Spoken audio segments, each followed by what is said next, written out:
Bom dia, quarto ano, tudo bem com vocês? Então, hoje é sexta-feira, já comecei logo no início, né, gente? Tem jeito, então, de novo.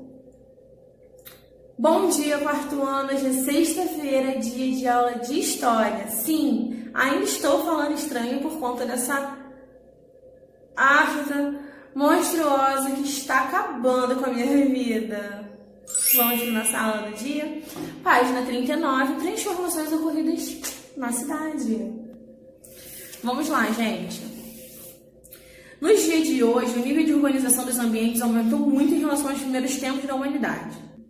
Para se ter uma ideia, no nosso país, o índice de pessoas vivendo em cidades ou a taxa de urbanização é de 85%, maior que a média de países europeus, que possuem 75% de urbanização, e até mesmo à frente da média mundial, que é de 52%. Nem sempre esse índice foi tão alto, e nos primeiros municípios sequer havia uma distinção bem definida entre cidade e campo. Nós podemos ver na imagem a grande, gritante diferença da cidade para o campo, né? Então, vamos lá. As primeiras cidades. Como a organização dos primeiros assentamentos era baseada majoritariamente, já falei que era majoritariamente, né? Maior parte, né? Maior parcela. Majoritariamente na agricultura, as primeiras cidades humanas foram formadas às margens de rios abundantes, pois boas colheitas dependiam da boa irrigação do solo. Nós falamos isso sobre a vida nômade, lembra? Que quando eles viram que podiam trabalhar na agricultura, cultivar o próprio alimento, né? Trabalhar na pecuária, e morando perto de rios, eles conseguiriam ser sedentários, eles não precisariam mais ficar mudando de lugar em lugar, eles poderiam se instalar num determinado lugar com a família para sobreviver. Então começou tudo assim. Nas primeiras aldeias que posteriormente evoluíram para cidades, as principais características ainda presentes em nossos dias são o perímetro definido, campos agrícolas deixados separados do resto da comunidade, ou pastos que circundavam moradias permanentes, depósitos para guardar alimentos e objetos e cemitérios. Como se pode perceber, a distinção entre cidade e campo não era bem definida. Por muito tempo, acreditou-se que a região da Mesopotâmia abrigava as primeiras cidades humanas, como Ur, Nippur, Lagash e Uruk, cerca de 10 mil anos antes de Cristo. Essas cidades, já naquela época, comportavam um número de habitantes de mais de 10 mil pessoas e eram essencialmente militarizadas para proteger as riquezas geradas pela agricultura. Entretanto, foram descobertos vestígios arqueológicos de uma cidade humana na pré-história, como Lepensk, Vir, na Sérvia, datados de 8.500 anos antes de Cristo, além de cidades antigas na China e na Índia. Vocês sabem o que é Mesopotâmia? Eu ia explicar aqui para vocês, seria interessante, mas eu vou fazer o contrário. Na nossa aula online, vocês vão me contar e vão me explicar o que é Mesopotâmia. Então, primeira atividade, antes da atividade do livro. O que é Mesopotâmia? Qual a importância de saber isso? Aguardo a resposta de vocês na aula online. Página 40. Vamos lá. Apesar desses resquícios locais, o número de habitantes não é suficiente para definir o que é de fato uma cidade.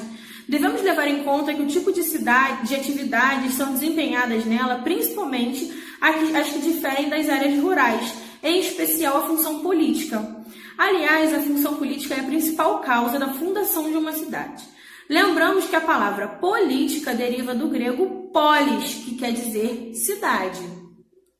Viu como a gente saber o significado das palavras é muito importante para entendermos tudo que nos é dito? Depois da Revolução Industrial, iniciada no final do século XVIII, as cidades se tornaram um centro de produção industrial.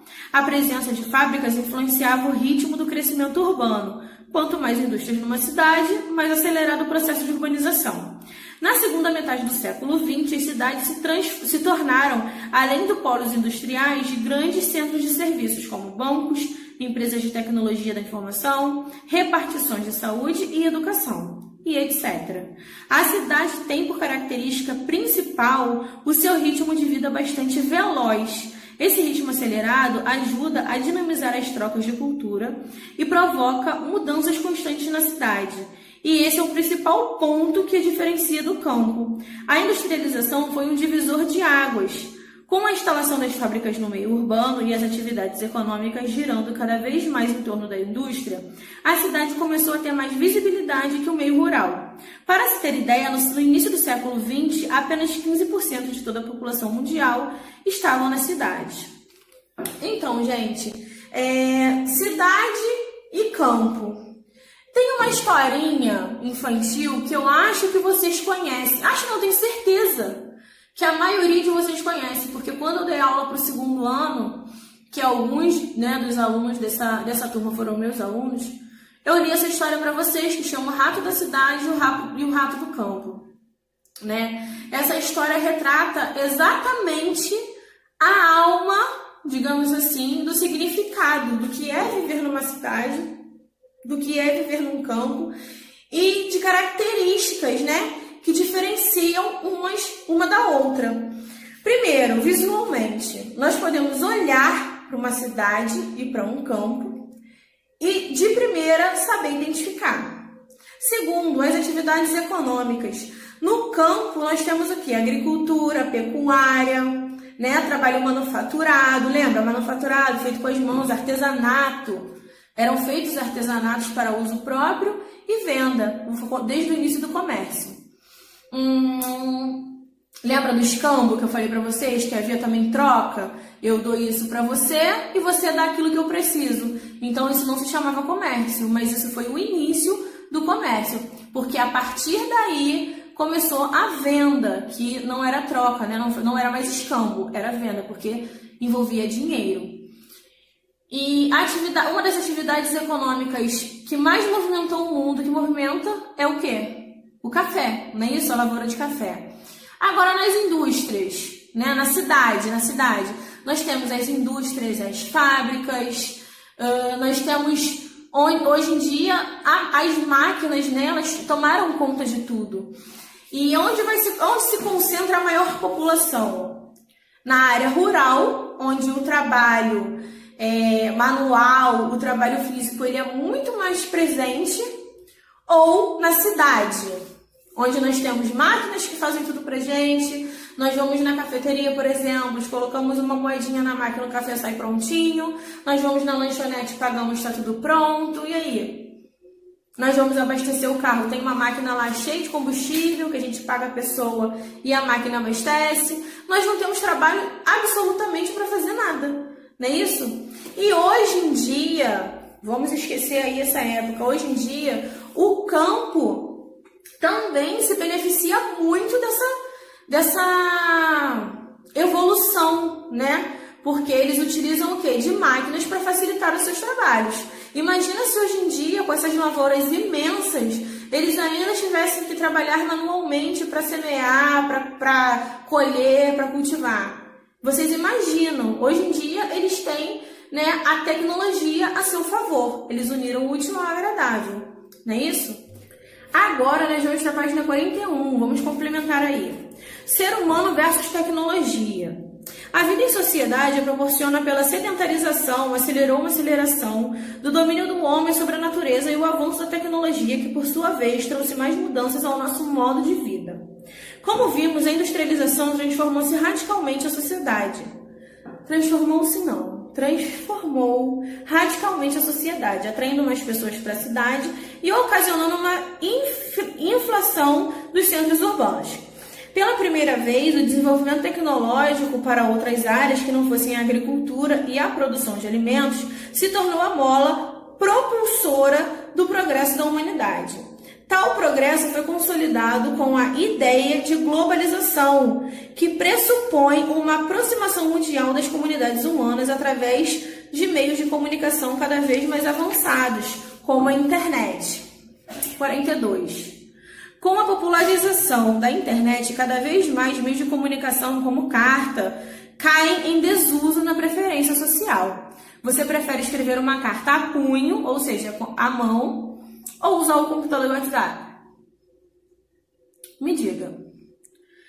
Diferente dos principais povos ou dos povos originários que habitam o nosso país, cuja transmissão de conhecimento se dá tradicionalmente de modo oral, fala, as tecnologias de comunicação aproximam pessoas de várias partes do mundo, incorporando práticas textuais, audiovisuais e inteiramente digitais, como a nossa aula, não é isso?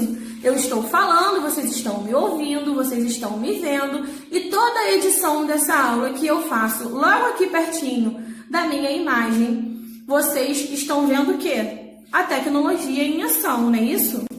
Tudo bem, gente.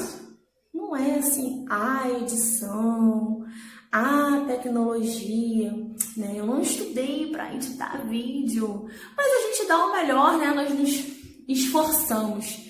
Então, é isso aí, vamos voltar. O ser humano, ao longo da história, desenvolveu diferentes meios de comunicação que aproximavam as pessoas e estreitavam relações entre os povos. Esse desenvolvimento, porém, como toda a história humana, não ocorreu do mesmo modo e ao mesmo tempo em todas as partes do planeta. De fato, vemos que grande parcela das pessoas ainda não se integrou ao uso de tecnologias avançadas, mesmo dentro de uma mesma comunidade. Ou seja, vou dar um exemplo assim super simples. Você, sua mãe, seu pai, seu irmão, papagaio, periquito, enfim, sua família. Sempre tem um que manja mais no telefone, que entende melhor da televisão, não é isso? Que o computador parou de funcionar e sabe mexer, que sabe instalar um aplicativo, e sempre tem aquela pessoa que mesmo que esteja vivendo ali, né, no seu meio, ao seu redor, more com você, tenha mais dificuldade, não tenha, ou até mesmo não tem interesse, não gosta, não procura muito saber, ou realmente não sabe, não é? E hoje em dia, né, vocês estão dando banho em qualquer adulto, em mim principalmente, porque eu só fui aprender semana passada a compartilhar o ecrã do meu computador para melhorar as nossas aulas. Se fosse vocês, já teriam feito isso desde o primeiro dia, não é verdade? Passo vergonha todos os dias com vocês nas aulas online. Voltando da humilhação. Essa distinção pela grandeza e diversidade do modo de vida das cidades modernas é social, o que acaba separando grupos que possuem condições financeiras de adquirir tais recursos tecnológicos de outros que não possuem os mesmos recursos. Então, nós vamos utilizar exatamente o que nós estamos vivendo, não é isso?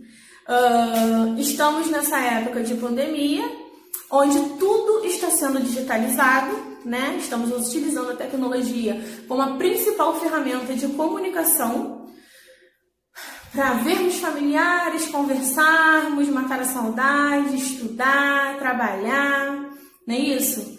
Mas, infelizmente, nem todo mundo tem esse privilégio, nem todo mundo tem essa oportunidade na vida por questão social, não é verdade? Então, esse é o grande problema, né? Então, fica aí mais uma dica de que nós devemos agradecer a Deus todos os dias, né? A graça de podermos estarmos juntos, seja por vídeo, seja pela nossa aula online, seja por um áudio no WhatsApp, seja pelo carinho, tá bom? Essa foi a nossa aula de hoje, videoaula. Espero vocês na aula online, que tem muito mais. Ah, tá! Vamos falar das páginas que vocês têm que fazer, muitas páginas, muitos trabalhos. Deixa eu voltar aqui porque eu já tinha fechado o livro, né? Sou dessas, só não esqueça a cabeça porque não dá. Vocês vão fazer a página 43, 44 e 45. Ok? Um beijo e até o nosso encontro às 10 horas.